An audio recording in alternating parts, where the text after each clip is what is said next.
Whiskey 9, 7 November, interrogative Alpha Bravo. Negative Alpha Bravo.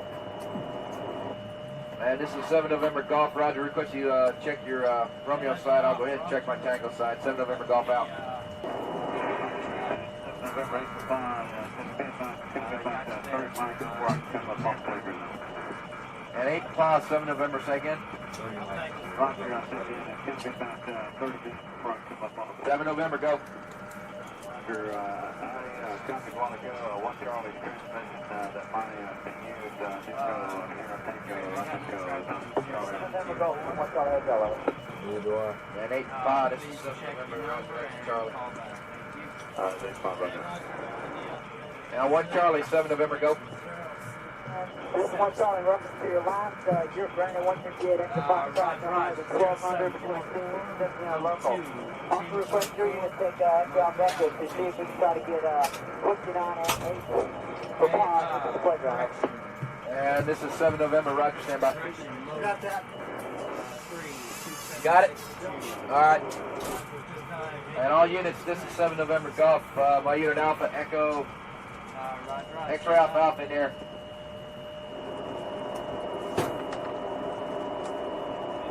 One Charlie, Alpha Bravo. Hey, I never took a dip. I forgot to take a dip. Whiskey 9, 7 November, interrogative Alpha Bravo.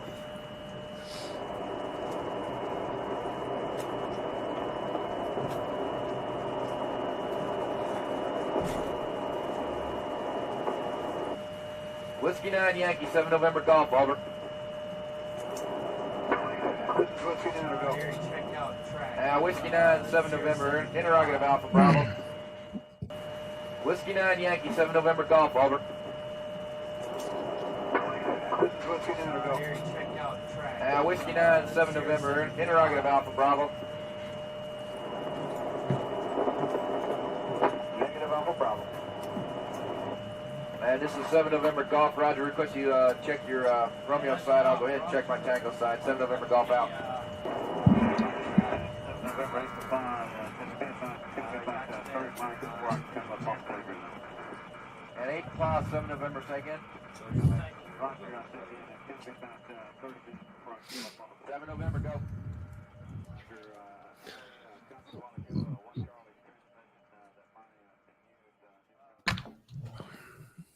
Welcome to Veterans Daily, Veterans Info Tap, the Civ Div, VA Housing Education, wherever you happen to be watching this. We are live here today, June 19th, 2025, 6 p.m. Eastern, 3 p.m. Pacific. We are glad you are joining us. Look, there are so many moving pieces in the world of veteran benefits, right? That's why we love to have David Piatek on. David, thanks for making it on today. We're going to be talking about all kinds of things that are proposed to be changed, proposed changes in the veteran sphere for benefits, and stuff that maybe has been ripped away from your world, and maybe things that might be coming into play. So again, this is a live. We are glad you're here. I just saw the comment, better than rocking your shoe. And yes, I see that one all the time. And thank you so much. Yes. And that's how I feel about my channel. You know what? It is better than a rock in your shoe. So please support it. Support all of us here. If you're not a member, that's fine, but at least be a subscriber to all of our channels. It really does help us to continue to spread the word. With that being said, David, I don't mean to leave you last, but you have some really important news that has just kind of unfolded over the last month and a half or so. And I want you to just kind of at least give us an overview on it. But before we get to you, I want to throw it over to Clay because, you know, he looks wide awake. Clay. Let's do this. Yeah, man. It's a VA benefit update.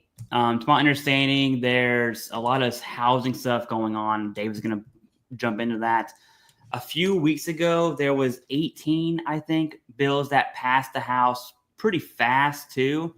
Are they going to get stuck in the Senate? I don't know. Probably one of those is the Choice Act. That's got my full attention. But one of those is also a bill for housing that we're absolutely going to let David speak on. So on that note, David, I'm going to pass it to you and just jump straight into it. Awesome. Well, thanks again for having me on, guys. So a couple things have happened over the last couple of months. So one, as from a VA home loan update, the VA got rid of builder IDs. So builders, if you want to buy and you do a new construction home, builders don't have to register anymore with the VA. I don't know if that's a good thing or a bad thing, because at least there was some metrics in place, but that's one piece that has happened. The second thing, they're working on the VASP replacement program, which is the VA Home Loan Program Reform Act. Now, it's interesting on how they're playing this. I've talked to a lot of people, guys, in the veteran community that are facing some type of hardship because of COVID or missing payments. And the crazy part is that veterans that are, let's say, about 25 to 30,000 behind on their mortgage payment, like in total payments, okay? Lenders are telling them to refinance and do loan modifications for 40-year mortgages, right? So just kind of give you some idea. That's just some reference for you guys for some education purposes here. So I did some calculations for veterans, and veterans are often repaying for that same 30,000 over 300,000 in payments, which is wild. I don't even know how that's even legal, but that's kind of what's happening. And then the last update, I don't know if you guys saw yesterday, the Fed has met, and they didn't change what the overnight rate is. They kept it the exact same. So there's been no movement, and they're saying the economy's doing extremely well, but it may not soon because of the tariffs, right? So we're going to kind of see what's going to happen. Yes, sir. I have a question. Uh-oh. This is a legit question. When you say the Fed has met, what are we talking about? They like sat down a round table of knights, like Alexander. Like that. What did they talk about? When you say the Fed has met, why does that matter to veterans? That's a genuine question. Yeah, so it should matter to everybody, right? It's what helps banks borrow money from each other. It's how that money gets passed on to consumers being able to borrow money. It's how money moves in the United States. Now, they meet every quarter. They meet for like 2 days. It may be a round table of knights. I'm not sure. I know there's a lot of people that are involved with it. It is not, interestingly, it's not controlled by like the executive branch. It is a independent government entity, which is interesting in itself. So they're independent. I know that the president has been also trying to put a lot of pressure to lower the rates, but that has not made them lower it. And I believe that the current secretary's term is going to be up in May of next year of 2026. So we'll see how that unfolds. But typically for that position, they kind of follow a playbook to interpret what's happening in the economy. Like right now, I forget how they phrased it, but it's basically at like a max employment level where unemployment's like at 4.2%. And then the big takeaway too from that was that the tariffs are going to have an impact on consumers here in the next, not hopefully, but what it's going to look like is in the next quarter. And GDP was kind of off for the beginning of the year because a lot of people panicked and they imported a lot of goods prior to the tariffs going into place. Do I need to get chickens in my own stand? Is that what you're telling me? Or I don't know. Look like? Yeah. I don't know. I mean, hey, look, if you want good, I'm going to tell you right now, if you want good, organic, like good eggs and you have your own, it's definitely, I don't think it's cheaper, man. My wife buys all kinds of crazy stuff and it's more, look, and and Stan was an accident. That didn't even mean to happen. So, you know what though? Great conversation about the Fed. And you know what's interesting is, and I won't dive too deep into it, but the Fed rate typically, for lack of a better way of putting this, does not directly impact your first mortgage rate. They're already adjusting along the way of what the Fed's kind of doing. But it does have direct impact on home equity lines, maybe your short-term rates for automobiles and credit cards, that type of stuff. The indices, for lack of a better way of putting it, that they look at, like you had mentioned, David, is the GDP. They're looking at that. They're watching that. and this is the rule book, and I'm just kind of rephrasing it in a different way for people that might not understand. They look at the unemployment rate, they look at overall inflation data, that type of stuff to really look at it. There's other factors too, but those are probably like the big three I would think that they're really focused on when they're deciding whether or not to move the rate. So it's not as simple as, well, the president's putting pressure, which is what you said, right? So even if people are hearing, maybe that, there's outside influences pushing, like the president of the United States saying, and we really should lower it. Right. It doesn't really exactly work that way. It's kind of like COLA, right? Our COLA is tied to the stupid 3 months that it's tied to, and they look at the CPIW, and then they reference that to the last year, and then they make their adjustment. Just because somebody says it should be higher doesn't mean that that's going to happen. They would need to make a lot of changes. So for those that don't know, on the VASP thing, and then look, if you just joined on with the live, we're talking about overall just kind of the blanket, what is moving, what's kind of happening in the veteran sphere. Right now, we're on the housing kick a little bit and mortgage stuff. I wanted to just throw this one out there, and then I want to, after this, we'll shift gears over to some benefit stuff. For David, this is the question. With regard to VASP, and for those that don't know, it was a safety net program that was in place by the VA. This is the super fast version, that essentially they purchased your bad loan you were late on, you were going to get foreclosed. They purchased it, and they were now going to become the lender or the servicer, taking in your payments. And there's a bunch of other aspects other than just taking in your payments. If somebody goes into foreclosure, if somebody falls behind again, there has to be whole teams of people that are going to deal with this. The VA, quite frankly, was not equipped to be a loan servicer. And I think that a good idea, Ferry, came and made this thing happen. So I believe that it should be shifted, but not before something else was in place. What sort of ramifications do you think are going to happen with just ripping VASP out? VASP no longer exists. What sort of ramifications do you think that we're going to see in the month, 2 month, 3 month, 4 months now that we could be potentially waning? What do you think is going to happen? What do you think could be put in place to help circumvent some of these potential catastrophes? Well, I'll tell you that we're seeing it right now from people reaching out from watching the video saying, hey, what are my options? And what has happened is that lenders submitted these the program kind of too late, right? So the program is completely gone. So what's happening right now is that people are being forced into these loan modifications that are not favorable to them, right? And the one thing just remember is that you can reach out to the VA, to the VA Regional Loan Center, and they can help you through that process, right?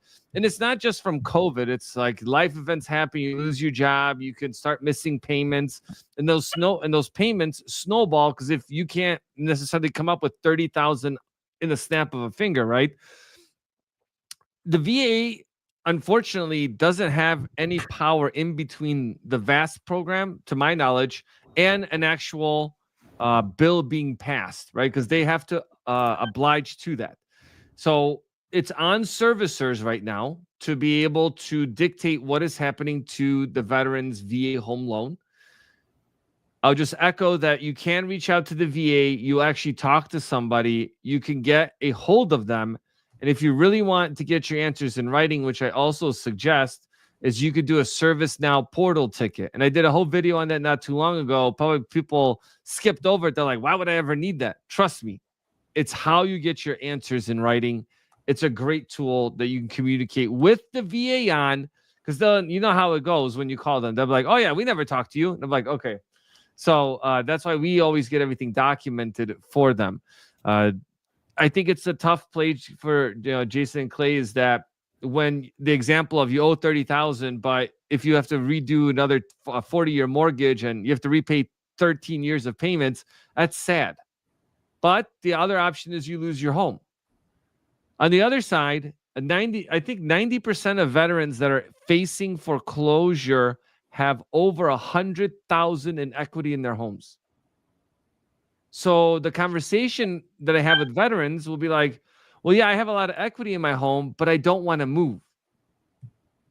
And Right. I get that, but it's kind of that could be an option, is to sell, get your benefits back, and that way you don't lose any of your VA benefits. But if they Right. foreclose on you, they're going to sell the home and collect even more money. So Right. it's like you lose more money by waiting. But that's Yeah. kind of the uncertainty. Right. You know, and just kind of thinking that through for a minute, and here's an interesting piece that a lot of people don't understand. And I'm going to throw this out there, that I see comments, right? And this is where I just want people to really kind of think this through a little bit. Sure, the VAST program, this type of a benefit that was there that's ripped away, all that stuff, sure, it affects, I mean, this many of the entire veteran population. It's a very small percentage. So what does that mean? That means most people go, well, that doesn't concern me. Who cares, right? And they move on. Here's the thing. If it's something that is being done good for veterans, we should all band together. If it's something being bad for veterans, we should all band together, in my opinion. It's just me.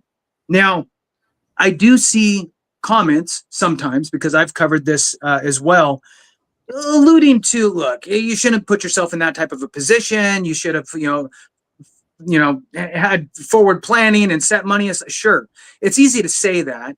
I get it. But here's the interesting thing, and this is what I want people to understand. And then I'll let you get one last thing in, David. Then I'm going to kick it to Clay for a second. But here's the interesting piece.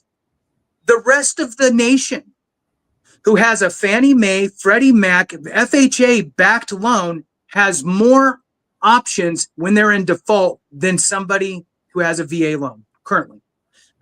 They are able to do different sorts of, I guess, adding to the end of their loan. It's kind of forbearance, right? So you skip 6 months, you skip a year's worth of payments. You can work with your servicer to add that to the end of the loan. Sure, instead of it being a 30-year loan, now it's a 31, but you maintain your same interest rate, that type of stuff. Those types of abilities to work with you as a borrower exist on other federally backed loans.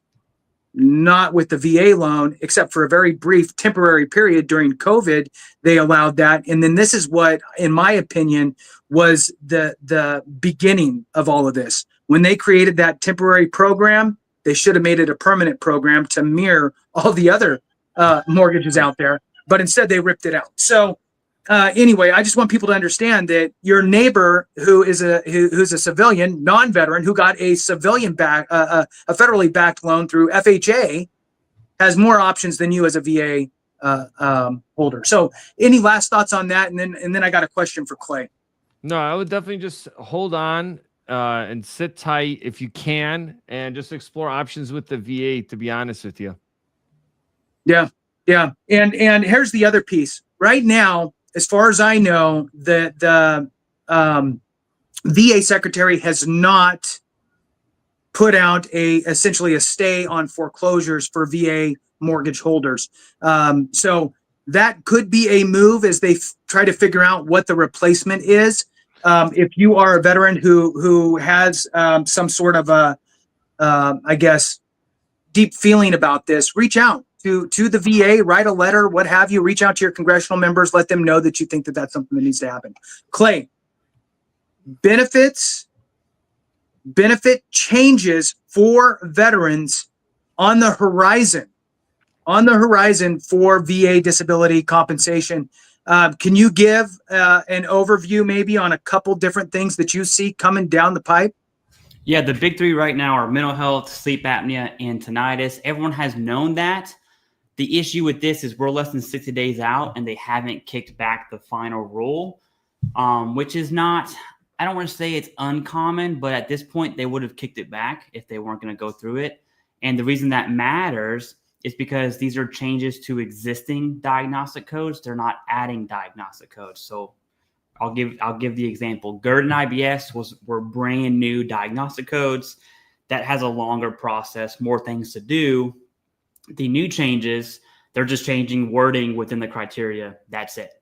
Delete over here, copy paste, call it a day. And so it is absolutely possible that these changes do go into effect without any notice, because again, they're just changing the criteria. The VA is not required to give you a 60-day notice, not like they were for GERD and IBS. Okay, so there's a lot of things floating around that. I don't think it will happen in August personally.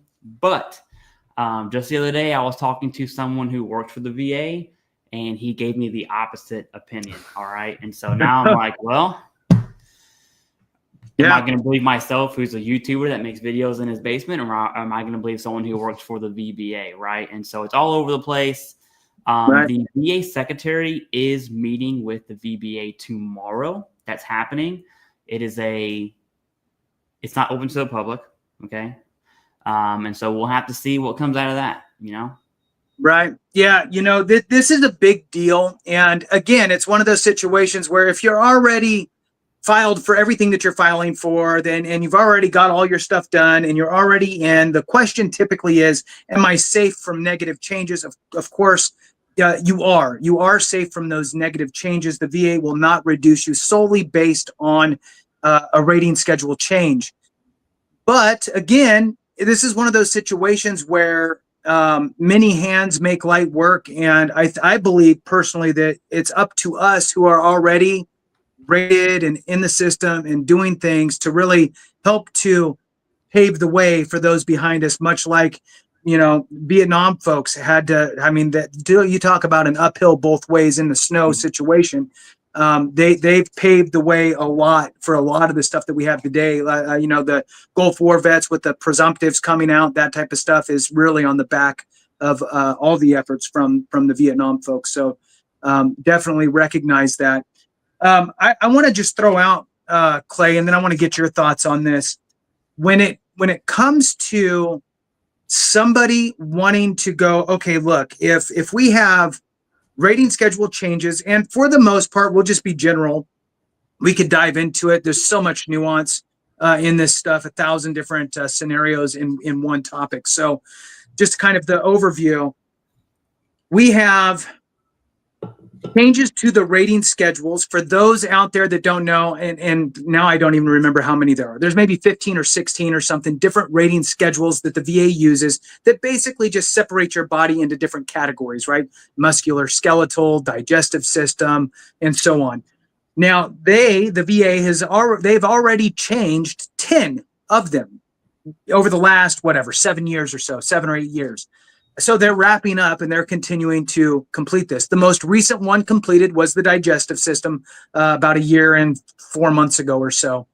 And now we have the mental health, respiratory, auditory, and also neurological got added in there after these ones got put up for their proposed changes. So these 4 rating schedules are tumbling down the hill, so to speak, and we will see changes. Again, we don't know exactly when.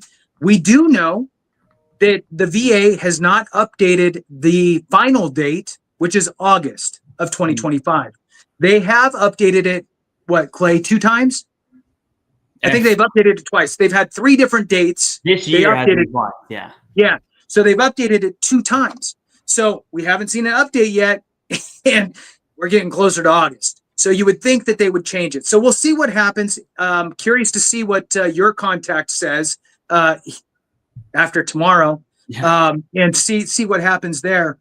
My question for you, Clay, is if somebody falls on one of these rating schedules that are proposed to be changed, and they have a condition that's in one of these rating schedules, do they wait? Do they file now? What should they do, and why should they do it? Yeah, so there's 2 different audiences here. You have people who are already rated for these conditions that are going to change. That's a whole separate topic. Then you have people who aren't rated for these conditions who are going to change. And a common question I get is, should I wait? I'm not rated. Should I do it now or should I wait? The answer is always you submit your claim when you have your evidence. That's like the blanket answer, but we're going to go a little deeper into that. The safest way to do this, in my opinion, is to get your intent to file, get a current diagnosis, and once you do, you submit that claim as fast as possible. The reason I say that is because the intent to file for GERD and IBS, that was good enough to rate both schedules, but that was updated guidance through M21 TAC 1. There's no solid 38 CFR rule that says they have to do that. meaning for these changes, because they're just, again, changing that diagnostic code or they're changing an existing criteria, I don't think that will be the case personally. And so the best thing to do is submit your intent to file, get diagnosed, and submit the claim right now. That's for those who are not rated. For those who are rated, who want to take advantage of these rating changes. And that is a very, very difficult word there, advantage, because we don't know if it's going to be advantageous or not. I don't think so personally. And so what's going to happen is, to be honest with you, I had an older cousin. We were both the only boys in our household. He's about 4 years older than me. And we both lived with all females, right? And so anytime that we built a sketchy X Factor ramp on our scooters or bikes, he'd be like, hey, Clay, try it out first. You know, let me see what happens with Clay. And if it works, then I'll go ahead and hop on. That explains so much. It explains so much, Clay. You don't even know. My T-bag residuals don't stem from the Marine Corps, stem from, you know, skateboarding on X Factor ramps. But no. So I think people who are already rated are going to fall into that category. It's like, who's going to be the first person that has a 50% for mental health that does submit an increased claim and is increased fairly easily, right, to 70%. Or you have to look at the opposite. Is that person who's 50 or who's 70 submitting the increase, are they going to be reevaluated and pushed down? And so that's pretty much what's going on. You know, Brad just says, Clay, I was guinea pig also as a kid. So my older cousin's name was Brad, right? So that is hilarious. Throw that up there. Yeah, but I think that's where veterans find themselves at for those who are rated. Now, we do have the biggest, most common question, and I saved it, and it's right here. And I'm going to answer this real quick. So am I grandfathered in over 55 years old, or is that a myth? There are 3 types of people who are grandfathered in. Just to be clear, the VA does not use that word. It's protection. Okay? And I've been trying to push this theme pretty hard on my channel lately, that P&T is not a protection. It's just a label, right? Like static is not a protection. It's just a label. Now, the 5-year rule adds a speed bump, but by no means is a speed bump a barrier, right? Because you can just go over the speed bump. So not a protection. But to answer your question straight up, if you're 55 years or older and you're already rated, you're safe. You don't have anything to worry about. If you're already rated and not 55 years old, you have nothing to worry about unless you prompt the VA to look at that.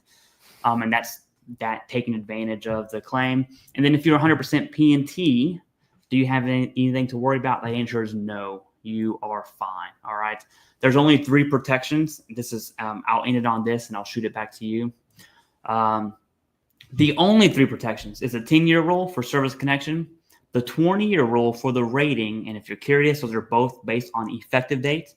And then you have the 3rd protection, which is when a schedule changes. This is 3.951.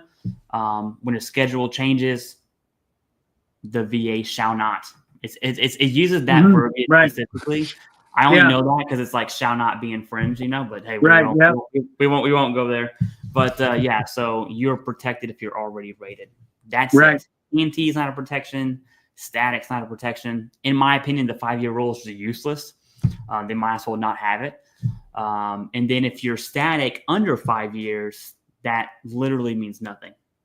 Okay, Jason. All right. So I'm just going to add a little bit of clarification just for folks out there. So yes, absolutely. Those are the protections, the legit protections. What people get confused with when they're talking about, say, the 55-year rule static, P&T, which infers static because you have to have static conditions in order to become permanent, is I'm trying not to use the word protection now. But what it does is words have meaning. Words do have meaning. So why? Let's back up for just a second. What would the VA do in order to reduce your rating? They would have a new C&P exam to determine your level of severity. Oh, look, you're not as bad anymore. All right, we're going to reduce you. So your idea, the chess game here, if you will, is I don't want to have a future exam.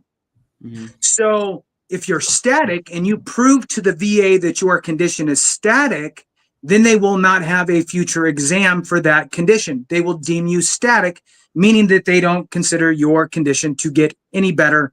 Some are just, that's just the way it is. Like you're just, you already suck and it's just not gonna get better. It's just gonna suck more. So we're just gonna leave you alone. Is it because they really love you and they want to leave you? No, it's because they don't want to waste money on paying people to do C&P exams that result in no action at all. So, but it is an important piece. And it being 55 years of age and older, what the VA is saying there is, look, you're 55. I'm 50, by the way, not 55, just in case Clay wants to say anything. So if you're 55 and you have a rating for a condition, they're going simply based on the fact you're 55, you're closer to 60 than 50, and you're just going to get older. Chances are that condition's probably not going to get better. Now, there are some circumstances, could be cancers, that type of stuff that could go into remission where the 55-year rule really doesn't apply. But all of these little, I guess, barriers to future exams are really important to understand, because if you can eliminate a future exam, that's a protection in my book, because they're not coming after me to see. Now, the problem is that when people file their initial claim, right? You file an initial claim, just follow me for a second, on a condition that you've had for 10 years, but like a good veteran, you never filed a claim for 15 years or for whatever, right? And you've had this condition and you finally started getting treated for it. You were just, taking Motrin or whatever it was along the way to just kind of get by. And now you're finally filing your VA claim and you're told somewhere along the line, hey, just supply your most recent, diagnosis or whatever, and maybe a nexus letter. Cool. Okay, done. Maybe you had some notations in your service treatment records that you're putting in there as well for additional nexus, and you get awarded. Great. But the VA doesn't have the full picture of how long you've been being treated for that specific condition in a static nature. I mean, you've proven you have a static nature for 10 years. You need to supply that or have your doctor write it out or do something so the VA understands clearly that you are static for that condition and you've been being treated for it for multiple years. You'd want it to be more than 5 years, because there's also that 5-year rule that also applies to the ability of the VA to have that re-examination, if you will. So anyway, I just wanted to, you got my brain going and now I can't stop. So anyway, so I just wanted to dive in on that a little bit. Yeah, I do have one more. I saw some questions about if IU is protected. Same thing. When I said 100% PNT, that includes IU, PNT. If you're TDIU, all right, TDIU is not the same thing as IU, PNT. Now, most people, especially now after OIG reports, most TDIU people just become IU, PNT. But what's IU, Clay? What's IU? What's TD? I'm so confused now, Clay. Yeah. Temporary, what is it? Temp, disability, total, individual, unemployability. Total. So yeah, all those people are quote unquote protected. And then although I did hammer down on what protection means within 38 CFR, just because PNT is not a protection doesn't mean that the VA is like, oh, he got in his car today. That's not, I didn't want to give off that. I saw some questions in the chat. That's not what I'm saying. If you're PNC, you're fine. You can go about, do whatever it is that you want to do. Now, we do have a question here. It is right here.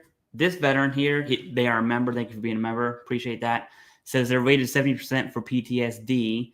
Every time that I go to the VA psychiatrist, that part matters, okay? He gives me a test, and my scores and symptoms are improving. Will the VA try to reduce my rating because I'm getting better? There's a few factors involved here. I want to know how long you've been rated for that PTSD. But long story short, technically speaking, yes, the VA can lower because you're talking about every time you go see your VA psychiatrist, your symptoms are improving, and that's through a test, not through just doctor's notes. That is absolute grounds for a reduction in disability. Yeah, it actually doesn't. It doesn't get worse than that, to be honest with you. I hate to say that to you, which is, private healthcare has its perks, and that is definitely one of them. Just food for thought. So also, let's throw this out there for folks, and then I got a question for Dave. Look, there's so much nuance in veteran benefits stuff, and everybody's situation is different. If you don't have a accredited veteran service officer, representative, somebody working with you who you're on the same page with, or you can't navigate it yourself. For those that don't know, we have started our own organization, and we can help as well. It's evidence-based VA claims, because diving into everybody's unique situation is very important. Just like David is talking about generality, right? Then when it comes down to it, it's like, look, you make different money for a different period of time. You got 2 jobs. This person has 1. This person's taking in tips and cash, and this person is started a business. All of these things it's so hard to give a direct one-size-fits-all answer. And if you have anything regarding homes, mortgages, anything like that, David is your go-to. He is the subject matter expert.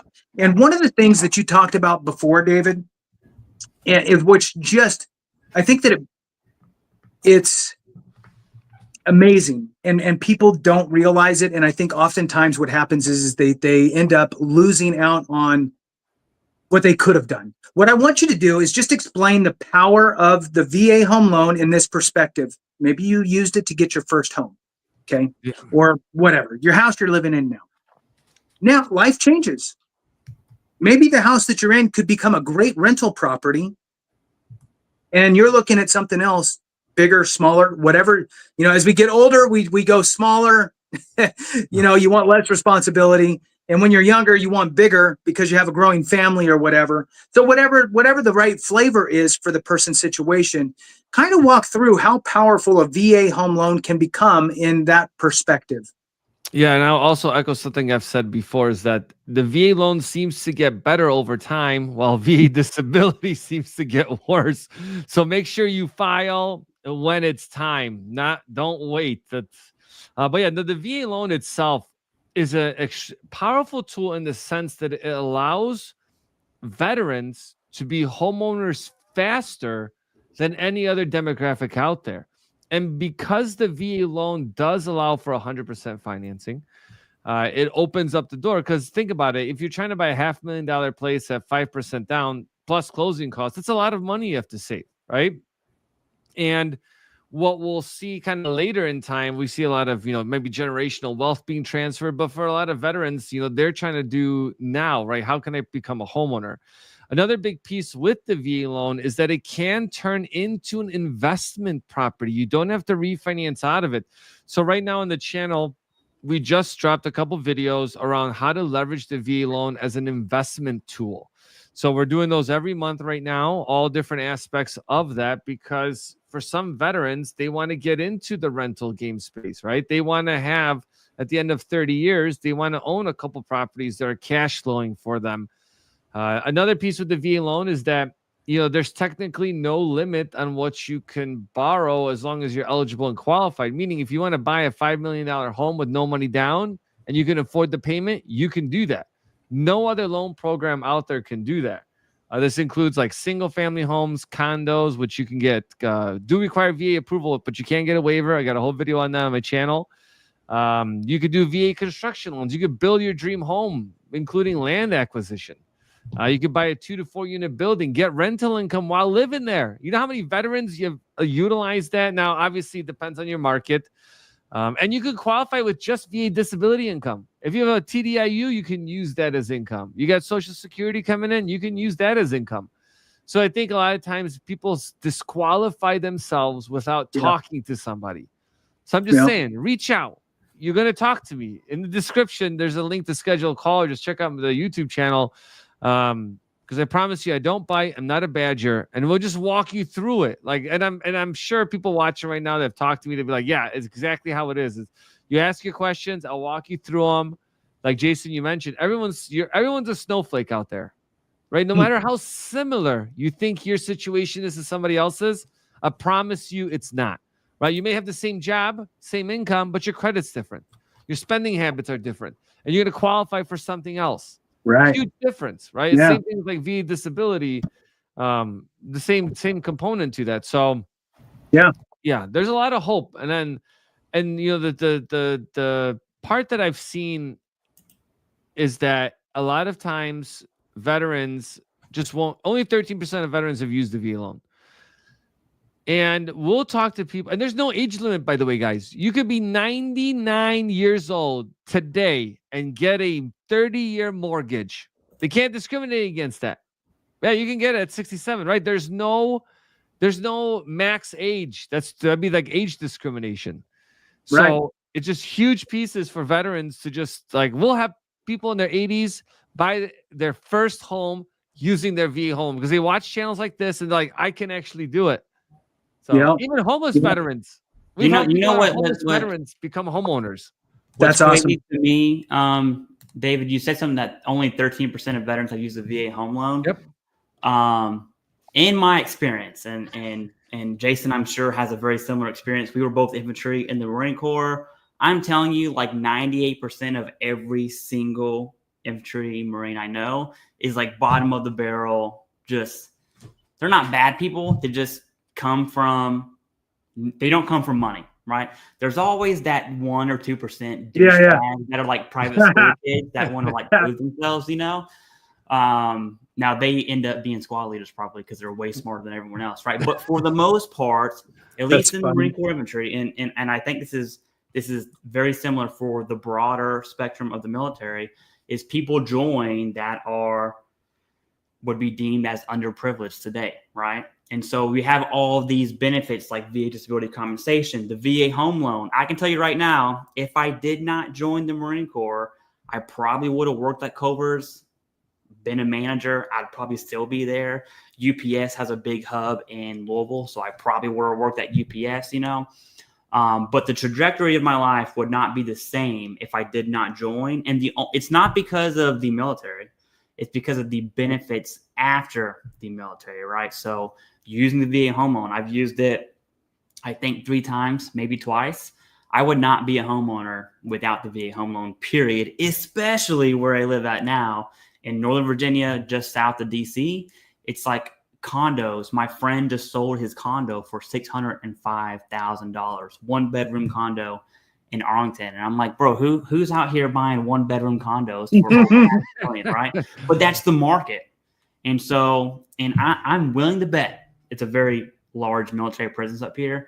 I'm willing to bet my life someone used a VA home loan to buy it so they don't have to put a down payment on. And that's like the benefits the military gives you, or why people are able to make it. So you talk about generational wealth.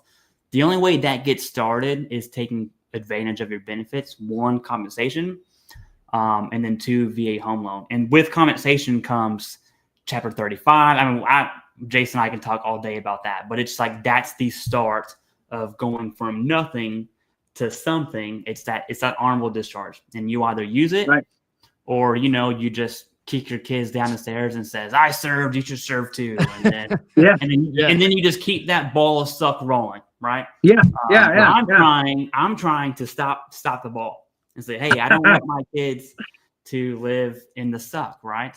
Right. Well, that's why I told my son to join the Air Force. Yeah, there you go. Hey, I know I have benefits. You can't get them. At least I walked him down the stairs. I didn't kick him down the stairs, right? So that's the difference. Yeah, so, and I'll add to that too, is that the education benefits another big piece to it. Because if you think about it, when you transition out, housing is huge because stability, that's what people want. They don't want to keep moving there. If they have kids, they'll move school districts all the time. If you get VA disability, your insurance costs get significantly reduced, right? Like if paying for insurance every month is insane, right? I know people that pay $1,000, $1,200, $1,500 a month just for healthcare. And then the education, so you can educate yourself to get a better job, to make more money, provide for your family, and maybe get into better housing. So it all works together. Right. Yeah, absolutely. David, And look, how can people get a hold of you? Sorry, my bad. They can, I dropped it in the comments. Just go to YouTube VA Housing Education, and you'll see it on there. Yeah. All right. and great channel too, by the way, because look, here's the thing. You don't need it till you need it. And then when you need it, you're like, oh man, what do I need to know? And you're freaking out. Just get the little, it's like a morphine drip. You just get a little drip, just a little drip. It'll be fine. Right. It's gonna be okay. Yeah. Everything will be fine. And then when you're ready, you'll be ready to go. So look, I got two things that I want to say that came out of that conversation that you guys just had. One is the education piece. Yes, absolutely. And guess what? If you missed out on your Montgomery GI Bill, or you didn't have any sort of GI Bill stuff, or you already blew through your post 9/11, or you still have it and haven't used it, consider VRE, Veterans Readiness and Employment, a great opportunity. And that should be your first choice, even if you do have post 9/11. Why? Because they will mirror up to, I don't know, it's like $3,300 a month in housing allowance if you have any amount of post 9/11 GI Bill remaining. If you don't have any sort of educational benefits, they will pay you out a subsistence allowance of, I don't know, it's around $1,000 a month if you're going to some sort of higher level of learning full time. So it's a great option. And here's the thing, like anything else, does the VA always get it right? No. For me personally, when I applied for VRE, they denied me. I waited about a month or two and I applied again. Went through the process again, takes a couple months, and they denied me again. So then I waited a couple more months and I applied again. And the third time, my story finally resonated with whatever the counselor was at that time. And, I got put into the program. So don't take no as the final answer. Just, take a knee, dust off, and, engage again. So that's one piece on the education side. The other piece that you guys talked about was the age limit, that there's no age limit for your VA home loan. You can be 99 and get in for a 30-year loan and call it a day. That's outstanding. Another thing that I want to throw out there for folks, it's never too late to file, number one, for your VA benefits, disability compensation specifically. And secondly, and this one's important for a lot of people out there, does everybody hit 100%? No, you don't. You might not have enough service-connected conditions. Maybe you only served 2 or 3 years, 4 years, whatever, and you just don't have enough to get there. And that's okay, as long as you're rated appropriately. But eventually, the conditions that you do have may inhibit your ability to hold and maintain employment. You may qualify for TDIU, that total disability individual unemployability, and there is no age limit, right? I mean, you see, I don't know. I mean, I've seen some pretty old folks, being door greeters at Walmart. So let's say that your condition is inhibiting your ability to do that, right? You could, if you meet the certain criteria, this isn't a video for that, but it needs to be in the back of your mind. I had personally, when I was an accredited veteran service officer with my team of reps, my neighbor served in the Navy. I met him, when I first met him, we had a quick conversation. I asked him if he served. He said he was in the Navy. Said, oh, that's great. I was, in the Marine Corps, blah, blah, blah. We go back and forth. Where'd you serve? Oh, Vietnam. Oh, wow. Well, first, welcome home. Number one, I'm glad you're here. Number two, what'd you do? Oh, I was on the riverboats going Brownwater Navy, good times. So we talked for a little bit. And then my next question is always, so you're all squared away with the VA, right? And he said, well, I tried to apply when I got home and they said I made too much money. Alarm bells going off in my head, because I know what he did was he went to his local VA, which was the VHA, the Healthcare Administration, and they said, okay, oh, you want to sign up for healthcare, right? You want to sign up with us? Okay, well, let's look. Do you have this? Do you have that? Are you at this? Are you at that? Do you have service-connected disability? No, I don't have. I just wanted to see if I could get signed up. Is the is why I'm here. Okay, well, how much money do you make? Oh, well, I make this much. I'm sorry, you just don't qualify. Okay, thanks. And he left. He had no clue that he wasn't talking to somebody in benefits. He wasn't sure how to navigate it.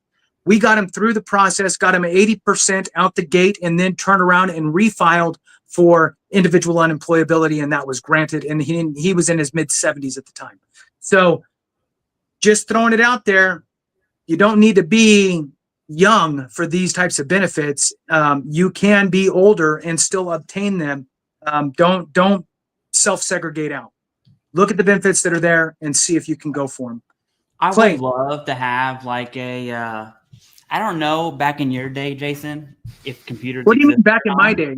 I know that was a joke there. Yeah. Well, in modern day, we have to do this annual training on computers, right? Cybersecurity stuff, and I'm sure you were required as a VSO because you had a PIV card there. Yeah. But a lot of like annual training security stuff. Yeah. I would love to see even a really bad, staring at paint on the wall type of VA video for service members that's monotone. And that just explains the VA. Hey, here's the VA. There are 3 departments within the VA. One's healthcare, one's benefits, one's when you die, right? No one really explains that. And it sucks about that person you're describing, because right then and there, whoever he spoke to, from the veteran perspective, that person was the VA, right? Yeah. In that person's mind, they're so tunnel vision on, hey, I'm only healthcare. That's it. And so it's kind of like I really dislike officers. Okay. But it's and they always say, don't let the buck stop here or pass the buck or whatever cool, stupid catchphrase they can think of. But what sucks is a lot of VA employees, that's not me. You got to go over there. Yeah, not my lane. Versus saying, hey, this is healthcare man. Let me walk you over to our benefits representative, right? Like, that's not even going the extra mile in my book. That's just doing your job. But a lot of people, this is a people thing, not a VA thing. A lot of people just kind of like, that's not my problem. You got to go over there. And 50 years of that is where we find ourselves at. That's why Vietnam veterans are just now being service connected. And look, don't do the math on the money you missed out. Even at 10%. Okay. Don't even do the math. If you're a Vietnam era veteran who just got rated 100% in the last 10 years, definitely don't do that math. You will have a heart attack or kill yourself. Like one of those two things are going to happen. Right. So it's just, if we could all say, if we could just stop that and just kind of go the extra mile, I think it would, make a lot of difference. Well, and that's why we're all here, right? Because we've seen it happen and we've heard the stories too many times. At least I know that's why I started. I can only assume it's the same for you guys, that when you run into those situations time and time again, you get to the point to where this is just, it's broken. And, how can we get a bigger voice? How can we spread the word a little more?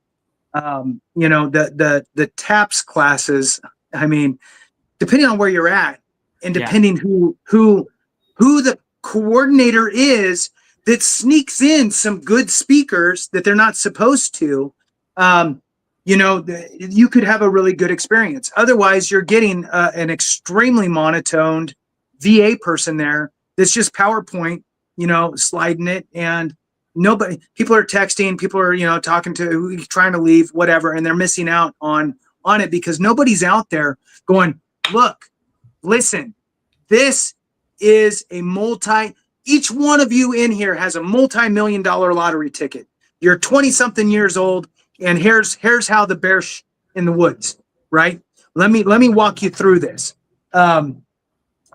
Nobody's grabbing anybody's attention, right? So the only place that I've seen it is in the reserves. Is the only place that I've seen the VA benefits conversation actually happen.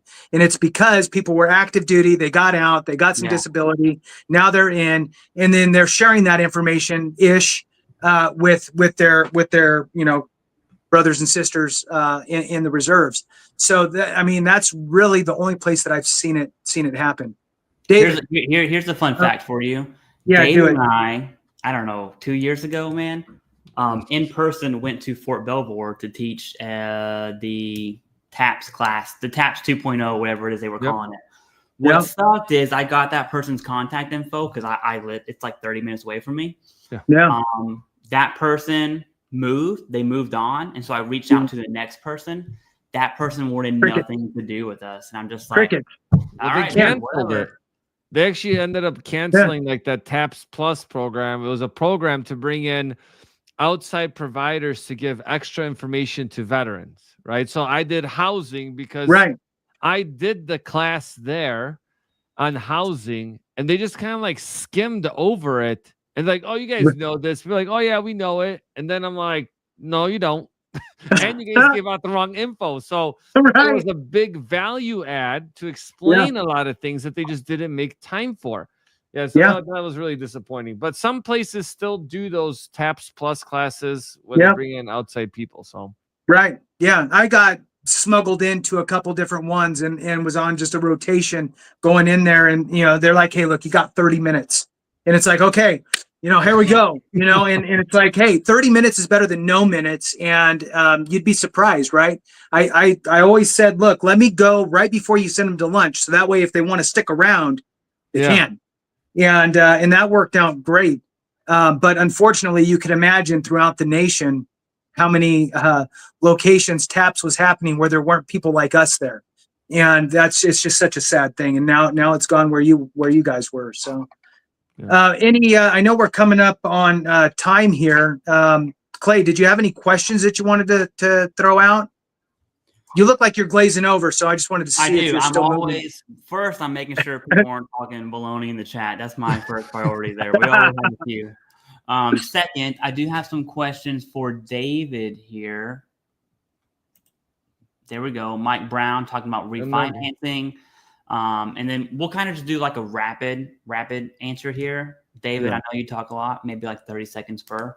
And then that'll be solid. All right. Yeah, no, you can't refinance it to a 30-year. It's only available through the modification program. And you wouldn't want to, trust me. Why not? Because the amount of interest you pay is absolutely insane, and the savings a month are not that much. You should be trying to do the opposite. Pay it off in 15 years. Oh, this one's I think it's for all of us. Can you file for disability compensation? I only have a DD-214. That's all you need, big dog, right? The assumption is you have an honorable. Now, if you have a general, other, or OTH, or if you have anything that's bad, depending on what went down, like a lot, I think there was a new law passed last year specific to PTSD or undiagnosed PTSD and TBI, that if you had an incident that stemmed from those conditions, the United States government at large would essentially rework your entire discharge so that way you can get benefits, right? That applies to a small number of people there. But sure, question for you, David. What is the bare minimum an active duty service member needs for the VA home loan? Serve a minimum of 6 months while on active duty, 24 months in service. You have to have a general or honorable discharge to use your VA loan. If you have a dishonorable discharge, you can't use it. You can be 100% permanent in total and not qualify for the VA loan if you don't meet the time in service. A lot of veterans get screwed because they get injured, but they don't get a medical discharge. They get a general discharge, and then they don't qualify for that benefit. So if you're in service, make sure that you get a medical discharge. Do not rush it. Just be patient, and then you're going to have it because you lose out on a lot of benefits. That's it. Yeah. Over here, that makes me think of the Major Richard Starr Act. I think those veterans get shafted. Yeah. But I didn't know what you just said. Like that makes it, that's in my opinion, that's a lot worse. All right. We just want to say thanks to Jay and Clay. You're welcome. What's up? My final award finally hit 100. Could have done it without you. All the extra education. Yep. I'll speak for myself here. I'm sure Jason will weigh in. Making videos is one thing, and sometimes I find myself like in the grind trying to post every day. But at the end of the day, it is like the end goal is for veterans to just have the knowledge to submit evidence-based claims. That's it. Like, I don't care if we don't do anything else but that. That makes me happy. So yeah, sweet. We'll hit on this again. Our new mental health rating schedule good to go? No, they're not. It could go down in August. It could not go down in August. Could be October. Could be next year. Could be in 4 years. Okay. I really don't think it'll be that long. I am thinking this fall or next summer personally, but we'll just have to kind of find out for that one. And then last question, David. You don't have to do a 30-second answer on this one. All So, right, David. If I am using subsidized housing for rent, but not VASH, can I register for VASH and use that for rental property and get a voucher? I don't even know what he's saying right here. He's just saying like he doesn't have a house. Barely. He doesn't have a house, and then but can he register for VASH before he even buys it? And then when he buys the house, he has VASH. So you can't. So the VASH. I'm thinking he said VASP or the HUD VASH. I'm not sure. I think he means HUD VASH. Okay, no. So you couldn't. So normally H and P are really far away from each other from the keyboard. Yeah, no, I get that. A lot of times you don't get the HUD, the VASH program if you own a home. It's only for rentals. What is VASH? It's the housing assistance program for veterans, the HUD VASH program, and you can register that through the VA, local housing authority.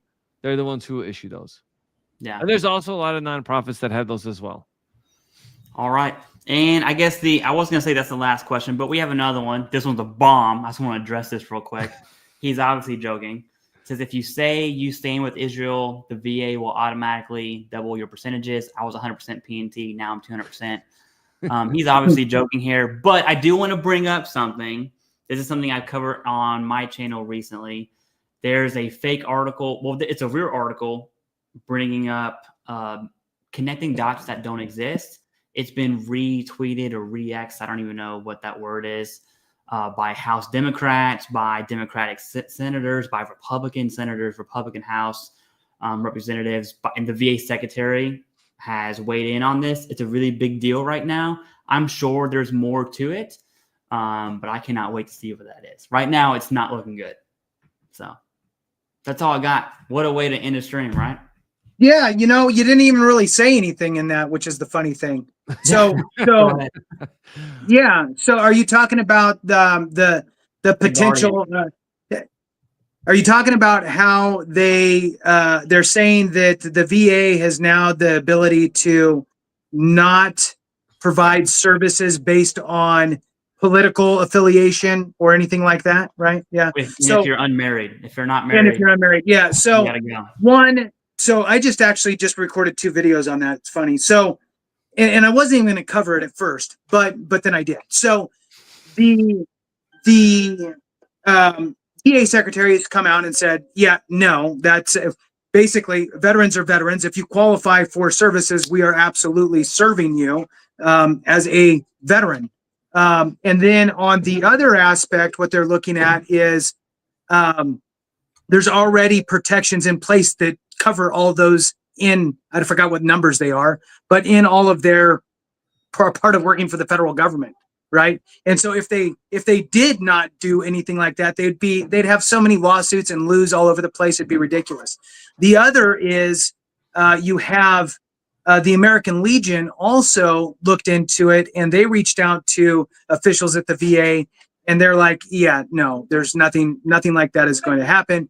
Don't worry about it, and so on. So I think that it's a nothing burger, but I mean, hey, if something like that does happen, let us know. Reach out. I'd love to have you on the channel. We'd love to have you on the channels to share that information. So I'm going to kick it back to you for a minute so I can put this on mute.